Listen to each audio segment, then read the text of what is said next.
Yeah, so let me know what questions you have about applying to PhD programs. Sure. So I guess to get started, I was just curious. And I kind of wanted to cater it not just toward, well, public health, PhD, but also just not just only toward Harvard, but I'm not also sure what other schools that you applied to, but obviously Harvard, that's really the one that stands out. I don't know if you applied to like Columbia, because Columbia also has a really great one, a great program, UNC, John Hopkins, Stanford. I'm not sure if you applied to those schools. Those are like the top prospects that I'm really looking at. Hmm. And I know you already mentioned this in your videos, but I wanted to get like anecdotal information from you, Yeah. what that admissions process was like. I have a million thoughts going through my head. I'm thinking about is GPA something that's really considered? I'm looking at all these websites. I compiled like a really extensive and thorough list on Excel with like all these different schools, the information, the faculty list, Oh the my faculty that God. I want to work under, all these other things. And, as you can imagine, like it gets really overwhelming very, very quickly. Um, to start off, yeah, I just want to get like an anecdotal, Yeah, and well, then I'll like get let's into my questions, but yeah. yeah, let's tackle that whole question piece by piece. So you first asked me about what schools I applied to. My first question is, have you found my blog? Like I have like a actual I did website. find your blog, but I didn't, wasn't, I found your blog and then I found your LinkedIn through your blog, I think. Okay, so I actually have a website that I talk about my step by step. It basically exactly what you're asking for, my Oh, anecdotal okay. experience. Here, let me Gotcha, send it gotcha, to gotcha. you in the chat Sure, right sure, sure. now. Awesome. Thank you. And make sure that you have that. It's kind of weird to navigate because it's on a cheap site, but that's No worries, no you worries. know, I must have um, missed it. Yeah. yeah, let me put it here now. Yeah, try clicking that. Have you seen this? I have seen this, but okay, wait, I click. So Oh, you have to click like the three little like lines off to the side, and then it'll open up like all the different pages. Do you see that? Okay, Yeah. wait, yeah, Okay. it So did I think stop. one of those like pages is will describe all the schools that I applied to. And Gotcha, gotcha. so yes, I applied to a lot of top programs like Harvard, Mhm. Brown, where else on NYU, Columbia, Uh-huh. and then but I was also there was a part of me that wanted to go back to California, so most of the schools I applied for were in California. So like UCLA, UC Berkeley, no, not UC Berkeley, UCLA, UCSD, UCI, Mhm. and then Right. I also applied to a couple of like schools that weren't as highly ranked or Uh-huh. like where the public health schools and as highly ranked just and this is advice I give everyone so that you apply to a broad range of programs because for me and this was advice I got a PhD is a PhD. It's not like it's this PhD parentheses Harvard, Yeah, after it. yeah, So no yeah. matter where you go, you're going to get a PhD and it's going to teach you the skills that you need. So I was like, I just want to get in anywhere. Right. I had that mentality. So I applied to like a school in Oregon. I applied to, I don't know why I did this, but I applied to some schools in Texas. And so you can see my list there, but that's kind of, and I applied to like 10 programs, which some people think is on the higher side. But again, I'm very much like, I like to, I want more certainty and like I want to Yeah, increase my chances of getting in somewhere because sometimes it really doesn't come down to like who has the best application. It's like the number of spots they have. And so I don't like, putting my fate in luck. And so I tried to like apply to more right. places just in case. But I did end up getting in basically everywhere. So that Oh, was a great, congratulations. yeah, That's thank you. incredible. But I think it is, but I also have colleagues who like only apply to like Harvard, Yale, Hopkins, whatever. And then they're like, I didn't get into any of the programs I applied to. I'm like, yeah, because you applied to like only the Ivy Leagues. You can't do Right, that. right, I always tell people do not, because again, it's not because you're not worthy enough or your right. application is not good enough for those programs. It's just like there are only so many spots, and every year there are people like more and more people applying to these programs, and it's not like those spots are gonna like grow. So like I think it's just a numbers game at the end. So hopefully Yeah. that does that answer your first question about number of schools? Yeah. No, that's really important because like I'm also coming with a very similar approach. Like I do have these sort of higher end like Ivy leagues as well, but I have like a list of like 15 different schools. So I'm really thinking about like coming in with a like more holistic approach and Mm. thinking like diversifying, all these different applications and catering them. So that's reassuring. So I'm glad to Yeah, you're know. doing the right thing, and that spreadsheet sounds magnificent. So keep that up. Yeah, Yeah. So yeah, definitely have your dream. You want to apply to the reach schools and the dream schools. Then you right, want to apply to like, the schools in the middle. And then I don't think there's a such thing as a safety school for a PhD program because, yeah. but what people might call a safety or a safer, let's call it a safer school. Paper. Yeah. Um, Okay. So that was your first question. Then now you want just more nitty gritty on like kind of, yeah. So you yeah, want to know, yeah, tell me exactly like what part so you said sure, GPA. sure. Um, you definitely have what it takes to not just get into the PhD program, but to succeed. Like you have years of work experience, you have years of research experience, you've done your master's. That's a huge thing to prep Yeah, you for the PhD. Um, okay. just and in just talking to you too, and like how like thorough you're being in this process, like this is, you are setting yourself up for success. And I absolutely think that it's not a matter of like whether or not you're good enough. It's the question is just like, can you find the program that is going to have the spot for you? That's the trick, Yeah, finding the fit, not yeah, necessarily um, you know. And then I would move up your awards and your peer reviewed publications, and that should be the first thing that comes at the top of your CV. Because gotcha, you want gotcha. people, you Okay. want that to be, because I was like, Number what's your one. publications? And I had to wait until the end. So Gotcha. move that up. I would even put that, I would put that before your work experience. Before work. Gotcha. Okay. Yeah. Okay. I can And definitely instead of calling it work experience, I would call it research experience or research research experience. work Okay. experience. That's actually a phenomenal. I'm gonna write this down. Sorry, I have like a Yeah, pen. of course. That's a really great idea. Okay. Thank you so much. Like Yeah. it really means a lot to me. And like my biggest gripe was like, am I enough this year or should I apply next year? Maybe I need one more year of experience. Maybe they don't want me right now. Maybe these PhD programs are because I understand and you're absolutely right about everything. Like it's getting more and more competitive every year. More and more people are applying. It is really a matter of like them having the spot. And like for me, it's just like scaring myself. I'm like, oh, like I would love to do it now, but like, what if what if I'm not good enough and things like that. I am confident in my ability. I know I'm very smart. I'm very like, I mean, everything I do, I feel like I always do like 110%. I mean, for example, even like hard skills, SAS and R and biostatistics and research methods, study design, everything epidemiology related, as you understand, like I'm very comfortable with. Um, but I feel like I even before I even get there, I'm like curious if this like translates. I mean, it's really reassuring for you to tell me this. And like I feel like this was like the last thing I needed Oh, before I would like, actually continue because I like getting it from you, like I'm telling you, it actually means a lot to me, like more than you know. Uh, oh. and yeah, I'm so glad that I can give you that piece of confidence that you didn't need.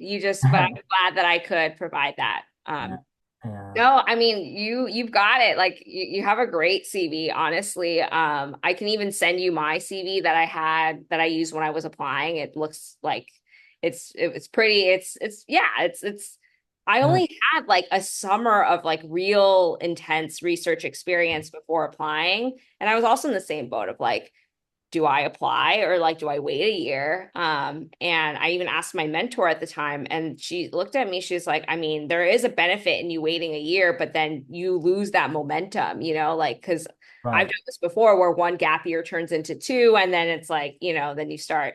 So I was like, okay, I'm just gonna go for it and try. And then my mentor even said to me, she was like, but you have to promise me that if you don't get in anywhere, that you're not going to give up and that you're going to reapply yeah, in 2 years. And I was like, wow, like that's intense to kind of hear that. Like someone tell you, like you might not get in anywhere and you might have to do this the next yeah, cycle.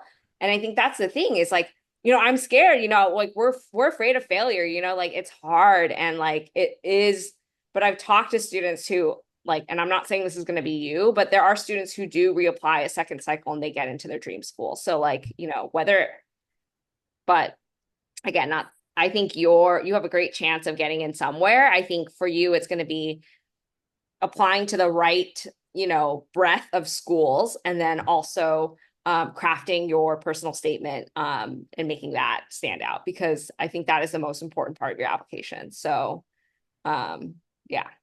I was gonna say I actually agree completely with you, and I totally understand everything that you mentioned. I had a very, very similar experience talking to my mentor, exactly what you mentioned. Like they were telling me, I definitely do see that you're fit for these PhD programs, and you know, worst comes to worst, like I said, like I could see the benefit of you applying now, but I can also see it for next year, and like worst comes to worst, I would be more than happy to reapply next year if that was the case.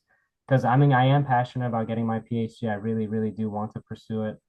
Um, and yeah, no, that's really good to know. I'm happy like you shared like similar experiences to me, and Yeah. like I'm not like alone in this. No, Um, you're not. And I mean, that's why I do what I do, because it is a lonely process. Like I remember when I was applying, I had no one to talk to about this. I was right, right, exactly. shooting in the Yeah. dark. And that's why I've made all these resources now that I'm on the other side, because I'm like, I want students to not have to go through what I had to go through and have a smoother experience when they're applying and then getting through grad school. So it's a hard thing. No, I really A very appreciate that, hard thing. Jessica. Yeah. Yeah. No, I really appreciate that. I mean, it's like it means a lot to me, but I know there's so many people who like really appreciate what you do because Oh, you are no. right.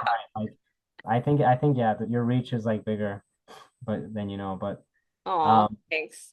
yeah, and like, yeah, I know, like, I mean, if we like in terms of like continuing with like the nitty-gritty stuff, we don't have to touch up on this for too long, but like, obviously things like GPA, I'd assume it's important. Yeah, so my GPA was a 3.6, also from UC Oh, okay. Berkeley, because I had too much fun in college and I got a lot of B's that dragged my GPA down. And then at Yale, it was a honors high Wow, pass that's incredible. situation. So all of my though it's funny, I actually barely passed my quant class that I had to take. But Yeah, thankfully, because of that, that that's format of grading, it got kind of masked by all the other letters. So that's my way of saying your GPA doesn't matter. As long as it's not gotcha. abysmal, like I think, as long as there are no red flags, like with your Right. numbers. I scored, I think, 80, high 80s for math, and Wow. then 60s for verbal. Yeah, sounds about And sounds then, right. but I got a good writing score. It was like a 11 out of 12. Yeah. That's great. So I think with that, like you shouldn't, I think your score, as long as it's still valid within like the 5 years or whatever, I would just still Okay. don't let that deter you from applying to programs that require a GRE if those are on your list. Gotcha, gotcha, gotcha. Okay. That's good to know. That's good to know. In terms of like, I know obviously you've mentioned this before as well, but like in terms of letter of recommendations, I'm Hmm. trying to understand also like the quality of these letters, like not just like how I'm thinking in terms of like the quality of letters of recommendation, because I Yeah. think that is important. I know you did mention that. Um, Yeah, so I would say that just pick three, because you only get three, I think, okay, and some schools might let you upload a fourth. And okay, so my recommendation is like you just want the letters to not all sound the same. gotcha. So make sure they're coming from, you want one that is absolutely going to show that like you're the best researcher ever. Like you need Okay, that. okay, That okay. needs to be one of them. So I had that from my research mentor that I did my internship with. Then I had my head of the department of my MPH program write me a letter because I TA'd his course. I did a little bit of research with him, and I was like also helping out like a lot of departmental leadership activities. So I have no idea what he wrote in my letter. Like I don't know. And then I had my like actual academic advisor who like had me in his class write me a kind of more like this is what Jessica's like as a student, like in Mhm. an academic setting kind of letter. And then I had a fourth letter that was from um, my supervisor of my grad assistant job that I had on campus to kind of just show that, like, to provide that. But that I only uploaded that one if I had space. So I had four like pretty different letters that all kind of like showcase an important skill that you need to have to succeed in a PhD program. So I would just think about it that way. Okay, okay. Don't get like three letters that are all going to just be about the same research that you did at Right, Georgia, right, right, right, right, right. and it doesn't sound like you're doing that. So just um think through kind of like Yeah. So like hypothetically saying, so like for example, I have three different research experiences with three different Hmm. faculty members, professors, or investigators. Yeah, that's fine. Okay, okay, that's good to know. Okay, I'm just Yeah. gonna sorry. So like also I wanted to know, I mean, just this is at this point, like, so this is just your experiences as well. In terms of like, you know, the whole process of having your PhD, getting it, the years of coursework, your mentorship, how you found your mentorship. I just wanted to know, like, obviously what your experiences have been so far, and yeah. Yeah. Well, I will say that, I mean, looking back, overall had like a very positive PhD experience. That's why I spent all this time creating, like, that's why I have all these videos about it. I wouldn't be like talking about it so much if it wasn't a good experience for me. So Yeah. I do want to say that there might be a little bit bias, getting this answer from me, because I don't think, yeah. So I just want to say this is really coming from my own personal and unique experience. But I think that, it wasn't, not, how do I say this? Like, the coursework was intense, but it was doable, and I got Right, a lot of skills from it. Uh, right. Did you you, just a quick question, did you yeah. transfer credits? You did transfer credits.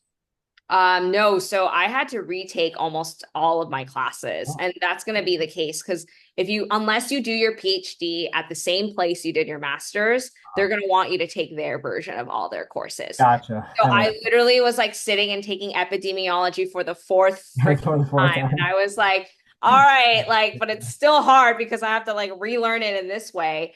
Yeah, So yeah, that and but I just kind of was like, I was like, this is just temporary. I just have to get through this like period of coursework, and then I get to like spread my wings and fly and do research. right. For other people, the 1 or 2, the 2-ish years of coursework you have to do is quite intense. And I think it just depends on how you manage time and schoolwork and what that, but it for me, I didn't think that it was that unmanageable, but for some people it is it can be a lot. So it just depends on kind of like, and what you might have else going on too. There's a lot. Everyone has their kind of own unique experiences again. But for me, I was still able to like get a good night's sleep every night, go to the gym, work out, like Perfect. Yeah, have that's fun with great. friends, like, and I prioritize that too. I was able to kind of do all that.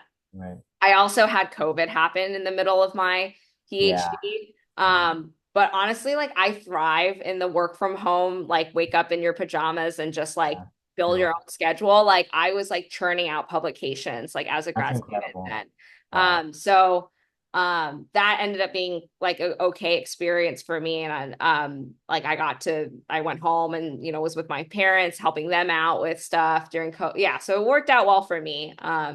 And then yeah, and then like the program is built so that like they want you to succeed. And so I felt like I always had support like every step of the way to like, okay, like now it's time to like work on my master's, or not my master's, my what is it? My dissertation, like coming up with my aims, like preparing for the exam, like doing all this stuff. Like there's like they put things in process so that you stay on track and that you have this like that you Support. graduate, on the support, Um, but yeah, I mean, overall, like there were a couple of bumps along the way, which we don't have to get into right now, but but overall, like I loved TAing. I did a lot of that when I was in grad school. And I think that that's really important experience to have too, and helped me make a little extra money on the side. That's also a hidden like secret, is that TAs make a lot of money,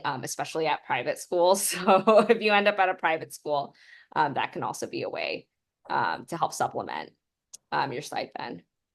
Interesting. That's really good to know. Yeah, that's really good to know. And I'm really happy to hear that like you had that support system because I can say a lot of people, like some people they've emphasized to me where they do their PhD program and they put a huge emphasis behind like the mentor they chose for their dissertation, and it felt like they were going against them or they weren't like supporting them fully, or they would just clash, and they would just reiterate like the mentor you choose is really, really important. And I was curious to know, like, in terms of you finding your mentorship in Harvard, like did it come naturally? Did, you inquire about it before you got into the PhD program? Yeah, I was like, That's a yeah, good question. I talk about this a little bit on that website that I sent you, but I essentially did the whole networking with professors thing before applying to all my schools. But really, all I just did was I looked up people in the schools of public health that were doing any kind of tobacco related research because that's what I was somewhat doing. And I was like, well, our research fields have to align first yeah, before anything. And at the Harvard School of Public Health, there was really only one person that I found doing like tobacco research. So I emailed him and we had a phone call. This was before the time of Zoom. So we just talked on the phone, had a really like genuine, like easy conversation. I was like, wow, like, that was really nice. And, he was like, you sound like really great. Put me down on your application, all this kind of stuff. Um, and then so we ended up getting matched and my throughout the program, even though we both did tobacco research, I was focusing more on like adolescent vaping and like more that, whereas he was more focused on like cessation of, cigarettes in low gotcha. income house, like we were focusing on kind of very different things. So there were times where I sort of felt like we weren't clashing, but we just like we weren't doing the same exact same, like it is Gotcha. kind of two Yeah, hugely different fields at that point. But my advisor was just so good at being like a good advisor that it didn't really matter. And he still obviously knows how to conduct research in what I'm interested in. Um, and I think this is why I hate it when people are like, your mentor is like, the fit is so important. Like you have yeah, to find the perfect mentor because yeah, yeah. I did have a great mentor, but I think you need to learn how to find mentorship in other people. Right. I think because my advisor at Harvard didn't have the exact same research like plan that I had in mind, it sort of like encouraged me to go explore. I'm like, okay, let me go find some like adolescent health substance use researchers at like Boston Children's Hospital or Mass General. And that's what I did. And I ended up, forming other co-mentors, collaborations. Those resulted then in more papers for me. So Mhm. it kind of just snowballed into like better. And I wouldn't have done that if I just like had a mentor that was like feeding me all their projects. So Right. Yeah. I That's really incredible. And it's definitely, I think also just coming into it with a good mental outlook, and it's also like having support from others, but also trying to support yourself in situations like those. And I think that's really incredible that you were able to have that experience and I feel like just having an advisor like that, but like I said, like also supporting yourself. yeah. Um, I And was just also know you can always switch mentors too. Like if you realize like after working with your mentor, your advisor for a couple months and it's just not working out for the two of you, like there are ways the department will give you support on finding a way to switch to a different advisor if that's really necessary. gotcha, gotcha. And a follow-up question with that. I know obviously it varies from PhD program to PhD program and even, PI to PI, but like funding, was that ever an issue for you? Was that ever like a point of concern or yeah, So luckily funding is was all guaranteed for me at Harvard. And I think that was part not a good thing. And they've changed it since then because it basically didn't encourage people to apply to outside grants like Fs. But because I wanted the grant writing experience, I still applied for an F-31, but I didn't get it. And I talk about this a lot because there were just like not enough resources in my program because there was no history of applying to the that type of an NIH grant. So, um, but that is something that you should definitely ask for at every place that you go and get into is, what kind of financial um, support that they're going to provide you. And you definitely should pick the best package that is offered to you. or like something that would be like help assure that like something's like guaranteed or Yeah, you do not want to like yeah, you want to go to a program where they're not going to be like, well, we yeah, only give you funding for like the first couple of years and then you're on your own. You have to find grants. Like that's going to be really stressful. stressful, I yeah. mean, most programs are going to make you TA or RA to make your stipend, and that's pretty typical. And that's the kind of programs you want to look for. Gotcha. Okay. And then I wanted to know, like, okay, I just had two more questions. I wanted to be Yeah, no, that's respectful. okay. I appreciate it. So like for your dissertation writing process, I was curious to know, like, what that process was like, challenges you might have faced, and like any advice you would have for me, like I mean, this is for many years Yeah. down the line, but yeah, So there was like actually a class that I took in the second semester of my second year, was a grant writing class, but I was told by like upper people like ahead of me, like, oh, if you treat that class like a dissertation prep class, you can almost like kill two birds with one stone and like, get your dissertation started. And so I like made that clear to it, my advisor. I'm like, I would like to do that. And so he actually like encouraged that we met like, every week or every other week. And we just sort of bounced ideas off of each other. I would like meet with my co-mentors or like my other colleagues at the other places I mentioned. And then I would come to that class and I would use the assignments to start to build my dissertation idea, my aims.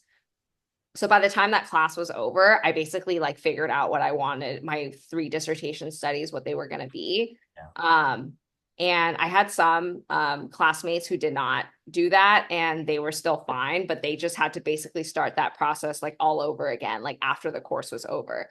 mhm. So I think that for every program, there's going to be some class like that exists. So um, yeah, that was getting it started. And then actually writing, I don't know. It's just like, I think people put so much pressure on, but like you've written a publication before, right? Yeah, Just imagine doing that three times and that's what your dissertation is. But gotcha. they're just not three random papers. They have to have some Right, kind of story that connects them together. That's gotcha. really what it is. And when I heard that, I was like, oh, that's doable. Like I'm not writing a book, So, Yeah, um, yeah. And I think the hardest part was just getting my three dissertation committee members to like find an hour of our time where we could all sit down every couple of months to meet. That was right. honestly probably the Yeah, most stressful part is like scheduling and admin work. But you get to design your own project and work on it. And of course, like, towards the end you get stressed because you start getting nervous about the defense and prepping for that. There's all the usual, but of nothing course, kind yeah. of like out of the norm. Okay. Yeah. Gotcha. And like, I guess just to reiterate, like, just going back to everything, like, for me right now, I think like you make very valid points about everything. And like I said, thank you for answering all my questions. I think for me, like, and thank you for like the reassurance and giving me like the confidence that I needed. I think as you mentioned, like your statement of purpose, it's really huge. I think like that's probably gonna have one of the biggest impacts on my application. I already have found the faculty members at each and every program, so I feel like I don't know if this is a hindrance, but I think maybe putting my best foot forward and trying to get in contact with them. I don't know if that's because some like No, we you would should. both have That's had to. Yeah. absolutely like you need to that's also my biggest two things, your personal statement and networking with Networking. professors. Yeah. If you can get a conversation and you just need one good conversation. You don't need to go, asking for calls with everyone in the department. Just one. That's it. Right. Okay. One good conversation with one faculty member at each program you're applying to. So that way you can thread that into your personal statement. Right. Yeah, no, I have an email template on that website, so Oh, you you can do? Okay. copy Okay. and paste Perfect. that. Yeah, I'll take a look at yeah. after. No, I'm But happy. I know. If you want to meet again, I'm always happy to. Like, don't I'm totally here. And I'm really happy to help. So don't hesitate to reach out.